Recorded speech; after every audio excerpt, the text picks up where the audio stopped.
everyone, I hope you're all really well. My name's Sophie if you are new, and if you're one of my regulars, welcome back.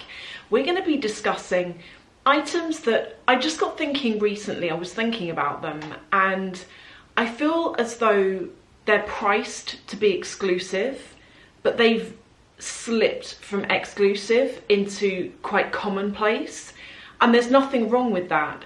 But if you're going to be paying a high top price for something, thinking you're getting something exclusive, and yet you're seeing it everywhere, is it really exclusive anymore? So we're going to be discussing that, as well as items that I feel fit into this category of exclusively priced, i.e. priced really high, but not really feeling exclusive anymore. So we're going to go through all of that. Now I want to start by saying as well, if you are enjoying the videos and you want something a bit different, some of you might know I've set up a new channel, and actually my last video that I put out on Friday now, that was a come grocery shopping with David and I. We went to Marks and Spencer's in the UK, which I believe is most similar to Ralph's in the US, although if that's incorrect, please let me know. And what we did was we showed you what our diet is, the food that we buy on a weekly basis. And then when we got back to the car, we went through the bill and showed you how much we got for the money, which some of you might find interesting. We are going to be doing a video where we go to Lidl, and some of you might be surprised to know I've never been in a Lidl in my life, ever. Only because people have told me that there's bizarre stuff in there and that you can't do a full grocery shop because it's kind of like weird stuff. I don't know, because I've never been, so we're going to do that, and that's going to be like a reaction video to it. But yeah, I will link to the Marks and Spencer's video below. I'll link to the whole new channel. If you want non-luxury, real life, chilled out, that kind of thing, then you might enjoy it over there. So let's get back to talking about things that should be exclusive, but I don't feel like they are. And also I would like to say, sorry, there are many disclaimers in this video. I would like to say that I am not knocking any of these items. I'm not bashing any of these items. This is mainly just a topical video, and I would love to get your thoughts as well in the comments. So if you agree, if you disagree with anything I'm saying, please let me know. Likewise, if you can think of designer items that you also feel have slipped from grace in terms of that exclusivity, please comment below with what they are, because I definitely know I will have forgotten things in this.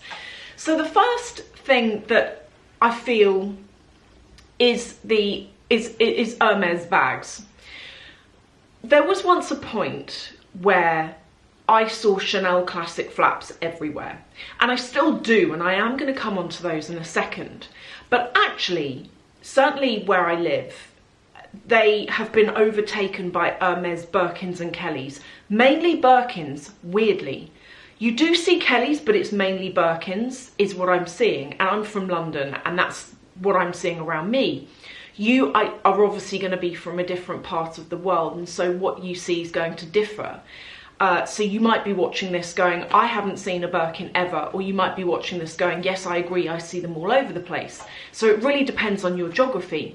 But certainly where I'm from, they are, for something that's meant to be very difficult to get, I sure do see them a lot. And when I say a lot, I mean a lot. You go out, you know, in town, particularly West London area, and they are, I want to say, pretty much everywhere. And if I was, so with the Birkin and the Kelly, I would not myself play the game in order to get one. I wouldn't personally go and buy lots and lots of bits and pieces, stuff that I didn't really need, and accumulate stuff that I didn't want or need in order to potentially qualify for one of these bags. I don't like them enough to do that. Pre-loved, maybe, but then I wouldn't want to pay overs for something that I don't really 100%, 1000% want. If someone gave me one, oh my God, I'd use it to death. Birkin 25, 100%, I'll take it in any colour. Constance, 1000%. I would like it in pink. I'd also take it in black. That I would just go for any of these types of bags. but I wouldn't go and buy one. And this is why I'm questioning, if they're so exclusive and if they're so difficult to get, why are they everywhere? Now, I was talking to one of you on Patreon about this. We were DMing. I don't know whether you're happy with me saying your name, so I won't say it, but if you're watching this, you're probably going to go, yeah, that's me. But we were talking about this, and we were saying maybe there's a chance that some of them are fakes, and that's why we're seeing them everywhere. And again, you know, I'm not going to judge too harshly on fakes. You know my point of view on them, but everyone's different. And in fact, I actually had a salesperson 2 weeks ago tell me that a lot of her clients will buy a Birkin, but will buy a fake one, and it's the fake one that they use, and they leave the real one at home. And it makes me think, why would you buy the real one in the first place if you're not going to use it? Like, I don't understand that. But obviously, everyone's got a different viewpoint on this. But if something is so exclusive and if something is so difficult to get, why are they so common? And when I went to Florence at the end of 2023, there were fake Birkin and Kelly bags everywhere. Everywhere. If you've been to Florence, you might be familiar. They have lots of beautiful leather goods shops, like bags, shoes, belts, wallets, etc. But the amount of stores and market stalls selling Birkins and Kellys, okay, they didn't have the logos on them. They didn't have the logos on them, but they were Birkins and Kellys. From afar, if someone was carrying it, particularly if they got a really good quality one, because some of the ones I saw in Florence didn't look the best made. You could tell that it wasn't the real thing. But if you went to the places by the bridge over there, where some of the really good leather shops are, where you pay a bit more but you get something really good quality, that's where you could find them. And I think they are becoming more commonplace. You know, I was looking for a screen grab the other day of a Birkin bag on Google to put into a thumbnail, and I typed in Hermes Birkin, and legit websites were coming up in the search results selling replicas.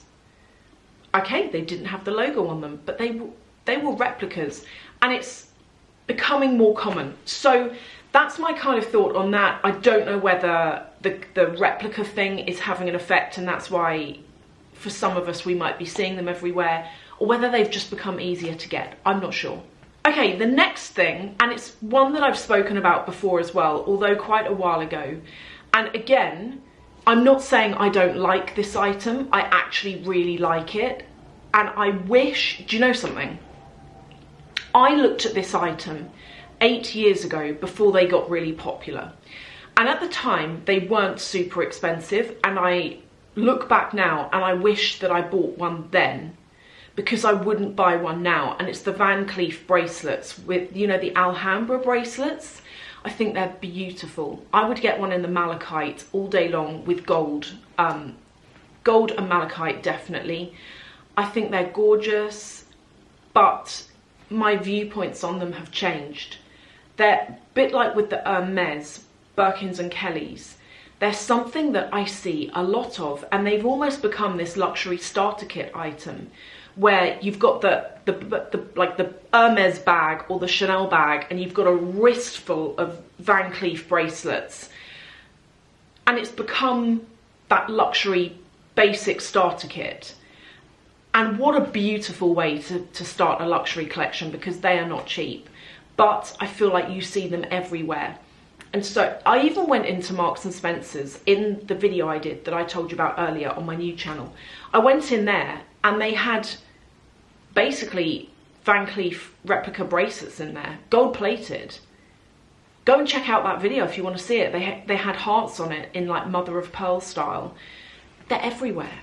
You can go on Amazon, they're everywhere. And I feel like the replica side of things has spoilt it, but also maybe social media has spoilt it, because as soon as something big goes on social media and it spreads, then everyone's got it. Again, I'm not saying it's bad that everyone's got it, I'm just saying it's started to feel very common and not very exclusive, is what I'm saying. And then the final two items, the next one is the Chanel Classic Flap, which is a bag I love, but is it one that I would buy again new? 1000% no. I wouldn't spend the money on it new. I've definitely gone down the pre-loved market section now. I find it almost thrilling to search for and find a pre-loved Chanel bag that's beautiful, that is just stunning, that's been used, that's been lived in.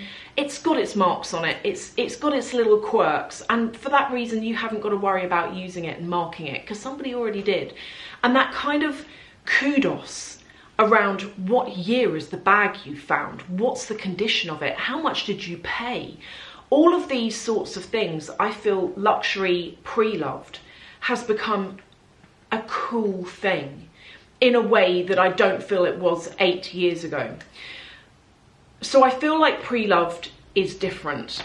But again, if you look at the Chanel Classic flap, and maybe this is why they put their prices up so much, but it started to feel not so exclusive because they were everywhere. And you know, weirdly, in London, don't know if you'd agree or disagree, but I used to see more classic flaps than I did Hermes. Now I'm seeing more Hermes than I'm seeing Chanel Classic flaps. Is that to do with the pricing of them? Have they priced people to a point where everyone's like, oh, it's not worth it anymore? Or has the fashion, has the tide turned and they're not as in demand anymore compared to Hermes?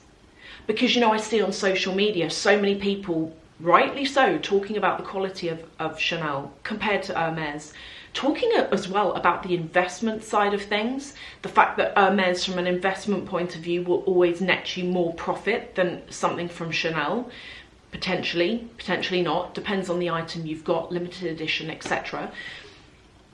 But maybe this has got something to do with it.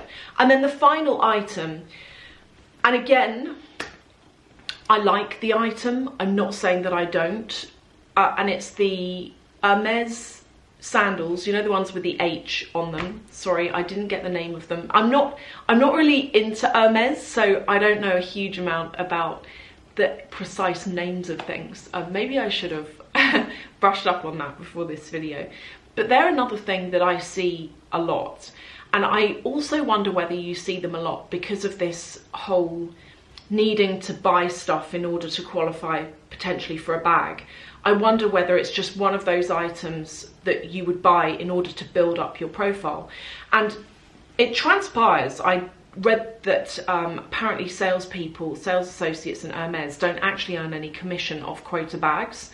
So this is potentially a reason why you're encouraged to buy stuff that is readily available, because that's where they're earning their money. And you know, everyone's got bills to pay, and I get it. And like, as soon as I read that, I get it. Do I think it's ethical? No, but I get it. And I personally think that SAs should be paid commission on those quota bags. I don't know why they wouldn't. They're so expensive. I mean, why wouldn't you pay your sales associates some commission on something that they are effectively selling? So they are all of the things that, in my humble opinion, and as I say, I don't mean to offend anyone that owns these items. I know they're all very, very popular.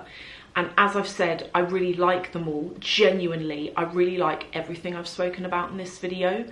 I wouldn't necessarily go and buy anything, like buy any of these pieces for various reasons. Whether it's not to do with exclusivity, but just the price of it. I don't feel that it's worth me dropping that kind of money on it. So there's like a combination of things there. But I hope that you have enjoyed this, just hanging out. Please let me know in the comments your thoughts on all of this. Do you agree? Do you disagree? Are there items you feel as though I've missed out? Are there items that you can think of that you're sick of seeing? They're everywhere, but they're really expensive, but they're everywhere. Let me know in the comments section below. Thank you all for watching, and I will see you in the next video.